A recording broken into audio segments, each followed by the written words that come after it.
En 2014, près d'une décennie, avant son invasion à grande échelle de l'Ukraine, le président russe Vladimir Poutine a ordonné une prise de contrôle illégale et agressive de la péninsule de Crimée.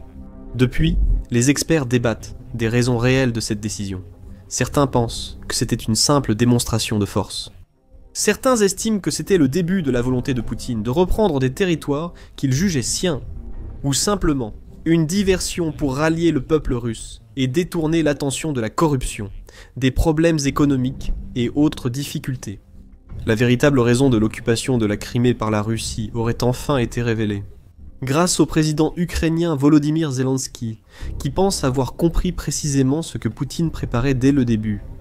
L'annexion de la péninsule de Crimée a eu lieu au début de 2014, peu après la révolution de la dignité en Ukraine, qui a impliqué des affrontements intenses entre les manifestants et les forces de l'État dans la capitale du pays, Kiev, culminant avec la destitution du président de l'époque, Viktor Yanukovych. La Russie a déployé des forces spéciales en Crimée, leur ordonnant de s'emparer rapidement des sites importants à travers la péninsule, y compris les bâtiments du Parlement de Crimée. Le gouvernement a été remplacé par un régime pro-russe, avant qu'un référendum très controversé et contesté n'ait lieu, lors duquel, selon les autorités russes, le peuple de Crimée a massivement voté pour rejoindre la Russie. De nombreux pays ont jugé ce référendum invalide et contraire à la constitution et à la souveraineté de l'Ukraine. Pourtant, cela importe peu à la Russie, qui a militarisé la péninsule et contrôle totalement la région. Au moment de l'annexion, Poutine a prononcé un long discours dans lequel il a exposé les raisons de sa décision. Il a affirmé que la Crimée avait toujours appartenu à la Russie, déclarant qu'elle était, dans le cœur et l'esprit des gens, une partie inséparable de la Russie.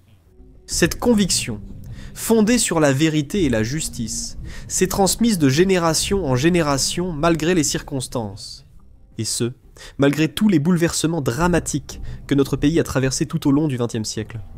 Vladimir Poutine a également tenté de faire valoir que la Russie venait en aide et protégeait son peuple en Crimée, qui aurait été menacé à la suite des manifestations et du mouvement révolutionnaire. Les habitants de Crimée et Sébastopol ont sollicité l'aide de la Russie pour défendre leurs droits et vies, pour empêcher les événements en cours à Kiev, Donetsk, Kharkov et d'autres villes ukrainiennes. Bien sûr, nous ne pouvons ignorer cet appel ni abandonner la Crimée et ses habitants en détresse. Le dirigeant russe a également suggéré que l'Ukraine tentait de rejoindre l'alliance de l'OTAN, amenant les navires de guerre de l'OTAN dangereusement près des côtes russes. Tout cela, a-t-il affirmé, était la raison de la décision d'entrer en Crimée et d'en faire une partie de la Russie. Bien sûr, Poutine maîtrise la propagande. Il s'est constamment appuyé sur des mensonges et des contre-vérités pour servir son agenda pendant son mandat. Nous l'avons vu tant de fois, d'où la faible valeur de la parole de Poutine. Les dirigeants mondiaux l'ont encore constaté récemment, lorsque Poutine a rencontré Donald Trump et semblait prêt à quelques concessions, et peut-être accepter un accord de paix. Avant de relancer des frappes massives contre l'Ukraine, le président russe sait parfaitement comment rallier les gens à sa cause ou justifier ses actes. Il sait aussi qu'en Russie, il détient le pouvoir, donc il peut effectivement faire ce qu'il veut sans être inquiété. Il invente n'importe quelle excuse qui semble correspondre au récit, puis passe à son prochain grand plan. Les explications de Poutine sur la Crimée ne peuvent donc pas être prises au pied de la lettre. Pour comprendre pourquoi la Russie a pris cette décision, il faut considérer le contexte global et ses actions après avoir contrôlé la Crimée. Et s'il y a un homme qui a suivi les actions de la Russie de plus près que quiconque ces dernières années, c'est Volodymyr Zelensky. Le président ukrainien a récemment accordé un entretien au magazine Le Point.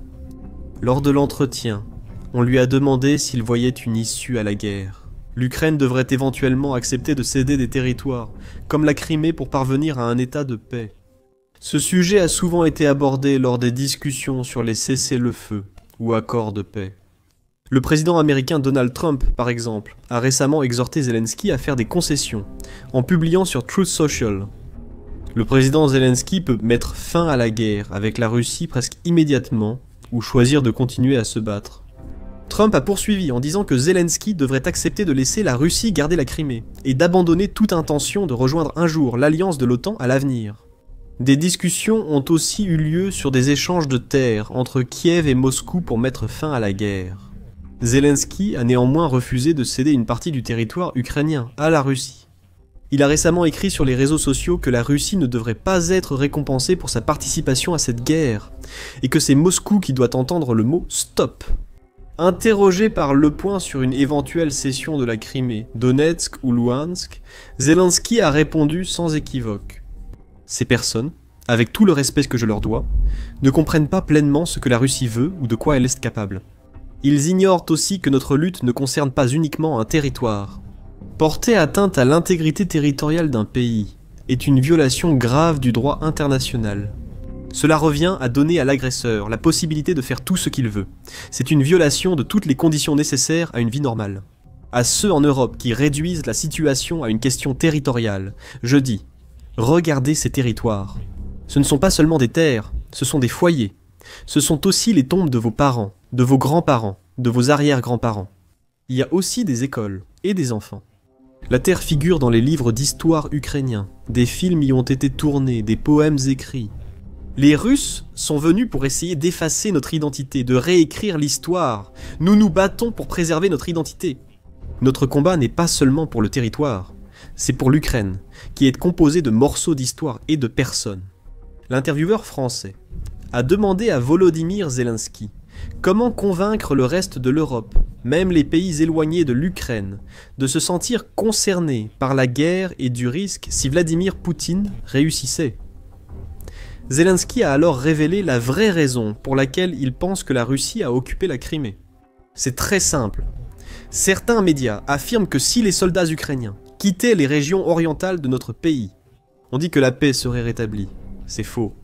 Poutine a envahi la Crimée pour s'en servir de tremplin et encercler le sud du pays, c'est-à-dire pour préparer une autre offensive.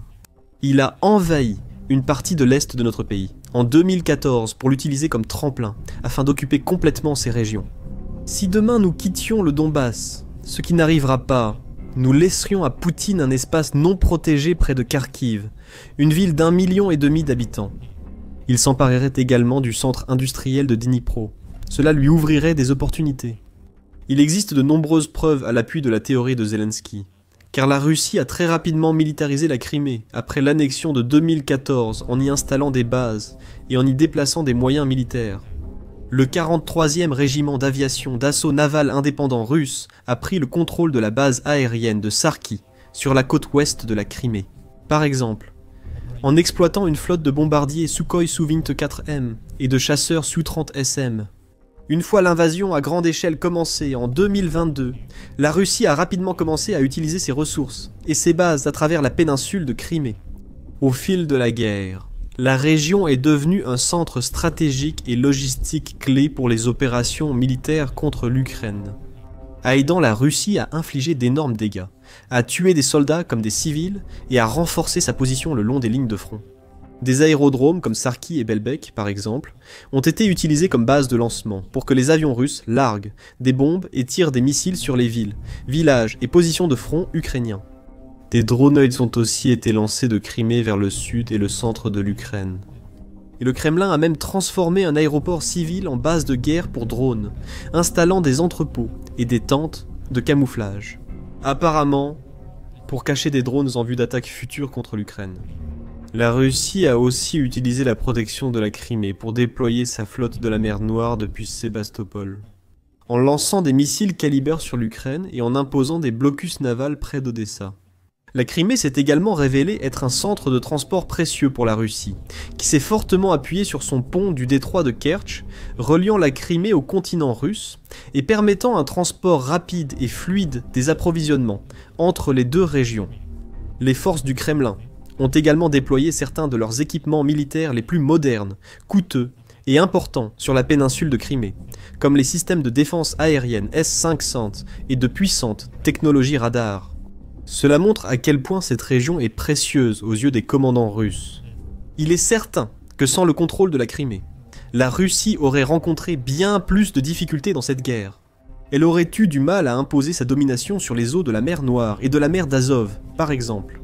Cela aurait ainsi compliqué la réalisation de ces nombreuses frappes de missiles sur les villes ukrainiennes, notamment dans le sud comme Zaporijia.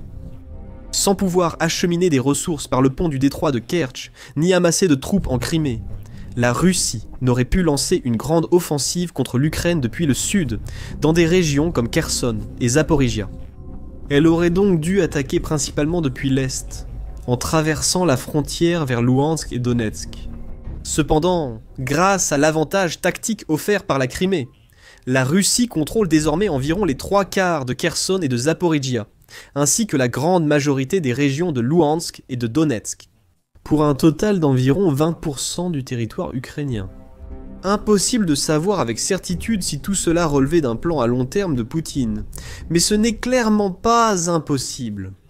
Depuis des années, des rumeurs et rapports suggèrent que le président russe souhaite étendre son pouvoir et le territoire de la Russie, en reprenant notamment d'anciennes républiques soviétiques comme l'Ukraine.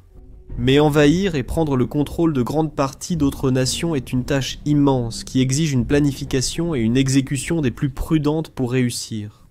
Poutine a peut-être joué sur le long terme, attendant le moment idéal pour agir. Il a exploité les troubles en Ukraine, en 2014 pour annexer la Crimée et encourager le séparatisme dans le Donbass, obtenant ainsi un avantage pour de futures attaques. Il a ensuite patienté, préparant ses plans et renforçant progressivement ses forces à travers la Crimée, en vue de l'invasion à grande échelle de 2022. Tout cela est lié à des déclarations de diverses personnalités et responsables en Russie et à l'étranger. Peu de temps après l'annexion de la Crimée par exemple. Gleb Pavlovski, ancien conseiller proche de Poutine devenu critique du Kremlin, a expliqué que l'annexion de la Crimée était un plan soigneusement élaboré. On ne peut pas envoyer les forces spéciales de la direction principale du renseignement à l'étranger sans plan.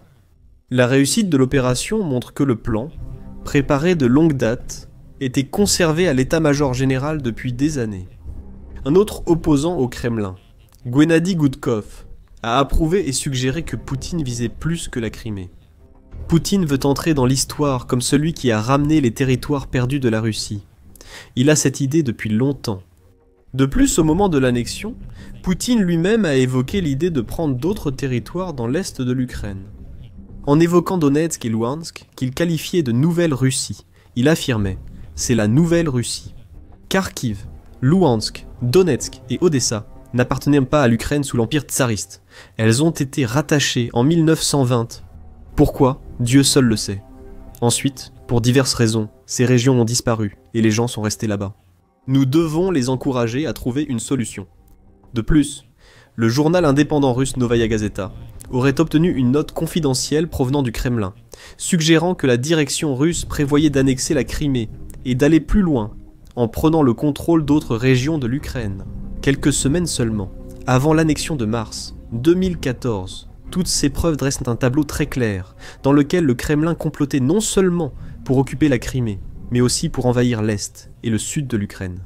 Cela rejoint l'idée de Zelensky que l'annexion de 2014 s'inscrivait dans un plan plus large pour donner au Kremlin un avantage tactique. Quand viendrait le moment d'une invasion à grande échelle ? La partie la plus inquiétante est que cela aussi pourrait n'être que la prochaine étape d'un plan encore plus vaste visant à étendre encore davantage les frontières de la Russie, ou peut-être, en fin de compte, à lancer une attaque contre l'OTAN elle-même. C'est quelque chose que Zelensky a évoqué à plusieurs reprises lors d'interviews avec les médias et de discussions avec les dirigeants européens et d'autres chefs d'État. Lors de cette interview avec Le Pont, il a de nouveau lancé un avertissement au monde. Ce dont je parle ici concerne l'Ukraine. Mais si vous réfléchissez à une autre échelle, si Poutine parvenait à s'emparer de tout notre pays, il l'utiliserait de la même manière comme tremplin. Qu'il le fasse ou non dépendra de la fermeté de l'Europe. Si l'Europe est forte, il ne fera probablement rien. Mais si elle est faible, alors elle sera soumise aux actions de la Russie. Il y a moins de 3000 km entre Moscou et Paris. Aujourd'hui, les missiles que la Russie utilise contre l'Ukraine ont une portée de 2500 km. Nous-mêmes, nous avons des missiles avec une portée de 3000 km. Qu'est-ce que je veux dire par là ? Cette guerre stimule les avancées technologiques en Europe et en Russie. Grâce à ce progrès technologique, les guerres lointaines ont disparu. Croyez-moi, dans 2 ans, les Russes auront beaucoup de missiles. Nous aussi avec une portée de 5000 km. La mer ne protégera personne, l'océan ne protégera personne. Zelensky a également souligné le fait que bien que l'Ukraine fasse actuellement face à l'agression de la Russie, la situation pourrait changer radicalement à l'avenir. Si Kiev tombait, Poutine pourrait avancer vers l'ouest, dirigeant sa machine de guerre vers les États baltes, la Pologne et même de grandes nations d'Europe occidentale comme l'Allemagne. Aujourd'hui, on dit que l'Ukraine est à l'est de l'Europe. Je ne partage pas cet avis. Si vous regardez le continent, l'Ukraine est au centre de l'Europe. Et ce n'est pas parce que je suis le président de l'Ukraine que je dis cela.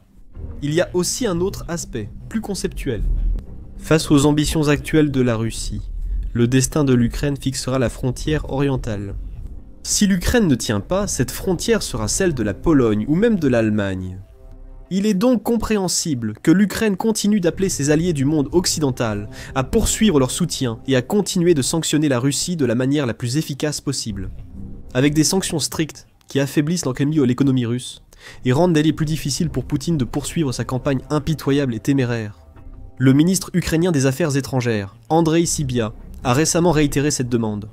La Russie n'a pas changé ses objectifs agressifs et ne montre aucun signe de volonté d'engager des négociations sérieuses.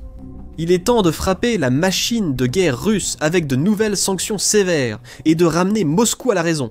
En Russie, le ministre des Affaires étrangères, Sergueï Lavrov, a demandé la reconnaissance internationale des territoires annexés, dont Donetsk, Louhansk et la Crimée, comme faisant officiellement partie de la Russie. Sergueï Lavrov a affirmé que la paix durable exige la reconnaissance et la formalisation des nouvelles réalités territoriales selon le droit international. De son côté, Vladimir Poutine a adopté un ton confiant en s'adressant aux journalistes à Pékin, où il a assisté à un défilé militaire en compagnie des dirigeants de la Chine et de la Corée du Nord, Xi Jinping et Kim Jong-un. Le président russe a déclaré que ses forces avançaient partout, compliquant la riposte ukrainienne. Il a également juré de maintenir la pression à moins que l'Ukraine n'accepte un accord de paix. Sans accord de paix, nous devrons tout régler militairement. En somme, Poutine ne cède pas. Il a l'intention de poursuivre le combat aussi longtemps qu'il le faudra, ou aussi longtemps que la Russie en sera capable, quel qu'en soit le coût. La Russie a déjà subi 1 million de pertes, et vu des dizaines de milliers de ses véhicules militaires et équipements partir en fumée. Son économie s'affaiblit, et la vie devient de plus en plus difficile pour sa population. Plus le conflit dure, plus la situation deviendra difficile pour tous les acteurs impliqués. Mais rien ne semble suffire à convaincre Poutine d'y mettre fin. Cependant, tant que la Russie continue de se battre, il semble que l'Ukraine continuera elle aussi à se défendre. Elle continuera de s'enterrer sur les lignes de front et de repousser les assauts russes répétés. Abattre un maximum de drones et missiles, puis lancer de puissantes contre-attaques en plein cœur du territoire russe. Elle continuera aussi de lutter pour récupérer ses terres, dont la Crimée, que l'Ukraine a déjà frappée plusieurs fois, endommageant des infrastructures et détruisant des bombardiers, affaiblissant ainsi la présence russe.